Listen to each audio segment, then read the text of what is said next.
Inspector साहेब या ठिकाणी बसलेले आहेत.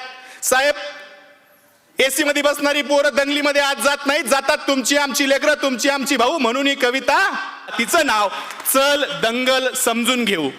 आदेश आले, अफवा आल्या, रंगीबिरंगी झेंडे आले, दगडासोबत धोंडे आले, कळपा कळपा न गेंडे आले, धर्मासाठी कडवे आले, मतांसाठी भडवे आले.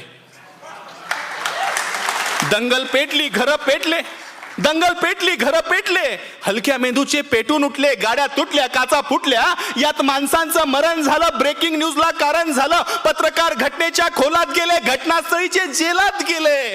त्यांना जामीन द्यायला आलं कोण? झेंड्यावाले का धर्मावाले?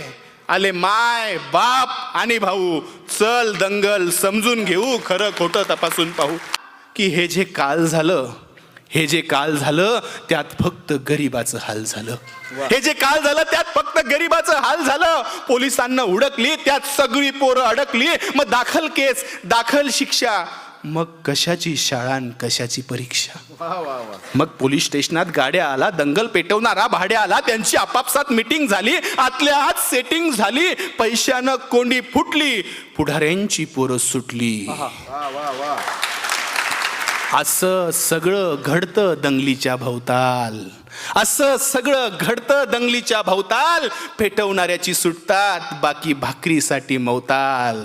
आता जेलात त्यांच्या ढुंगणावर रोज कच्चून दंडे पडतात.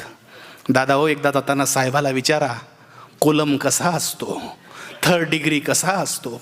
आता त्यांच्या ढुंगणावर जेलात रोज कचून दंडे पडतात. पेटवणाऱ्याची सुटली, बाकी सालोसाल सडतात. असं सगळं दंगलीमध्ये होत असतं भाऊ. चल दंगल समजून घेऊ, खरं खोटं तपासून पाहू.